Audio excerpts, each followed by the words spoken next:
Namulaikan Allah Ta'ala para sahabat dulu semuanya kan. Bukan hanya waktu melek mereka memikirkan agama. Sampai waktu tidur pun mereka memikirkan agama. Sehingga mereka itu tidur saja dapat tambahan-tambahan ilmu. Didatangi malaikat pada waktu tidurnya. Dikasih macam-macam pelajaran ilmu. Kalau orang itu sudah sungguh-sungguh dalam amal agama, di mana saja dia akan dapat manfaat agama. Bagaimana Abu Hurairah radhiyallahu ta'ala diajari ayat kursi oleh syaitan malaikat. Ini karena kekuatan iman dari Abu Hurairah radhiyallahu ta'ala. Sampai syaitan pun tidak bisa mengajarkan keburukan kepada Abu Hurairah. Syaitan pun mengatakan kepada Abu Hurairah, kalau kamu ingin selamat baca ayat kursi. Yang dari syaitan mereka. Jadi kalau kita ini sungguh-sungguh dalam agama, sampai syaitan pun menyuruh baik kepada kita. Tapi kalau kita tidak sungguh-sungguh di dalam agama, nah ini yang musibah mereka. Nanti di mana-mana kita dapat keburukan. Keluar malah mendapat pelajaran-pelajaran keburukan nanti. Tapi kalau kita sungguh-sungguh, sampai orang yang buruk pun mengajak baik. Syaitan pun bisa mengajak baik. Maka kita sungguh-sungguh semuanya. Saya ulang-ulang lagi, kita sungguh-sungguh. Jangan kita ada pikiran saya ini masih anak muda. Para sahabat radhiyallahu ajma'in kebanyakan anak-anak muda. Ma'utiyal alimu ilman illa wa wasyab, kata Nabi alaihi wasallam. Tidak ada orang alim dikasih ilmu oleh Allah kecuali waktu muda. Bahkan dalam kitab Ruhul Bayan itu dijelaskan, kebanyakan wali-wali Allah dipilih oleh Allah pada waktu muda. Kebanyakan wali-wali Allah itu dipilih sebelum umur 40 tahun. Jadi justru waktu muda inilah kesempatan yang sangat tinggi untuk kita ini menjadi orang yang dekat kepada Allah. Jangan menunggu tua. Ini kalau sudah tua kita jadi loyo. Tambah sulit lagi untuk memperbaiki diri kita. Para sahabat kebanyakan orang muda. Sayyidina Ali umur 9 tahun. Zubair bin Awam umur 8 tahun. Jadi pejuang-pejuang, jadi dai-dai. Nah kita ini ingin begitu. Jamaah anak-anak muda tapi sungguh-sungguh menundukkan pandangan senantiasa zikir kepada Allah. Sehingga jalannya saja sudah mendatangkan hidayah dari Allah SWT. Zalika qaumun la yashqa bihim jalisuhum. Orang yang senantiasa zikir kepada Allah, orang yang sekitarnya itu tidak akan celaka. Kata Nabi alaihi wasallam. Jadi kita duduk di bis, duduk di kereta api dengan zikir kepada Allah SWT, mengingati Allah kalau kita tidak bisa bicara apa-apa. Itu sudah akan menyelamatkan orang-orang di sekitar kita. Allah akan ampuni dosa-dosa orang-orang di sekitar kita. Makanya kita keluar dengan zikrullah. Tundukkan pandangan dengan zikrullah. Kalau bicara agama, dibarengi dengan rasa takut kepada Allah, rasa cinta kepada Allah, semangat untuk ikut Rasulullah SAW, pandangan kita kepada negeri akhirat, kita memujahadah.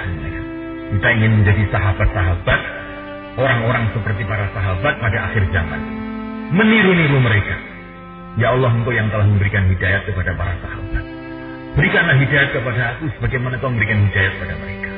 Ya Allah, Engkau yang telah merubah kehidupan para sahabat.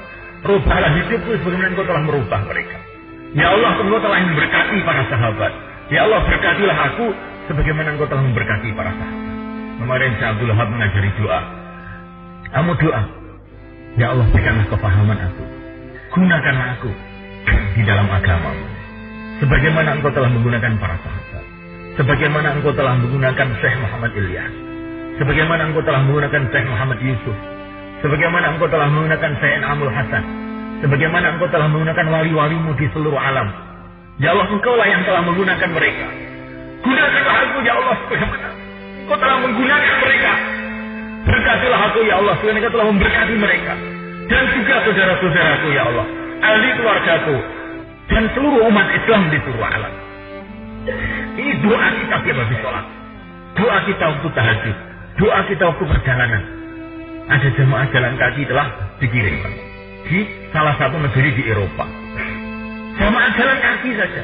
Tiba-tiba ada orang itu memperhatikan jemaah itu. Kemudian dia datang kepada jemaah itu. Saya ingin masuk Islam, katanya orang tadi. Loh, kenapa kamu ingin masuk Islam? Kemudian ikut jemaah itu 3 hari. Maka orang tadi cerita setelah 3 hari. Kamu tahu siapa saya? Saya ini pendeta Nasrani yang ada di kota sana. Kamu tahu kenapa saya mau masuk Islam? Saya ini suka membaca kitab Taurat, kitab Injil, sejarah para nabi. Saya belum pernah melihat kehidupan yang lebih mirip dengan mereka mereka melebihi kehidupan kamu ini, maka saya tertarik ikut.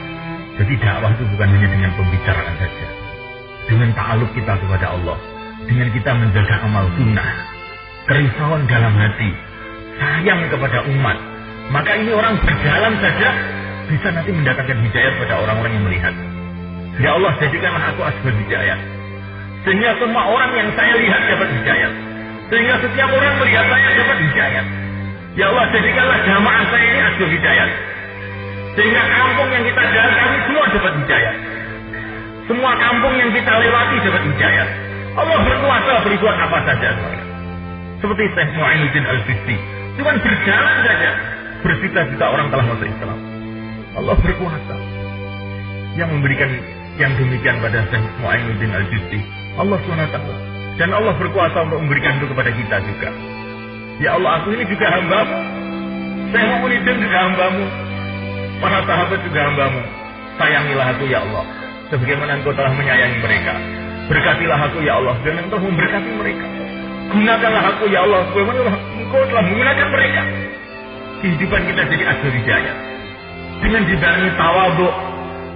Jangan melihat keburukan orang. Punya cita-cita yang tinggi, tetapi tawadhu. Itulah tanda-tanda orang kan sukses. Kalau punya cita-cita tinggi dengan merasa dirinya besar, nah ini orang gagal. Cita-cita tinggi, tetapi semulaikan dibarengi dengan tawadhu yang habis-habisan. Memang kita ini nggak punya apa-apa. Hanya Allah SWT yang punya segala. Insya Allah malaikat.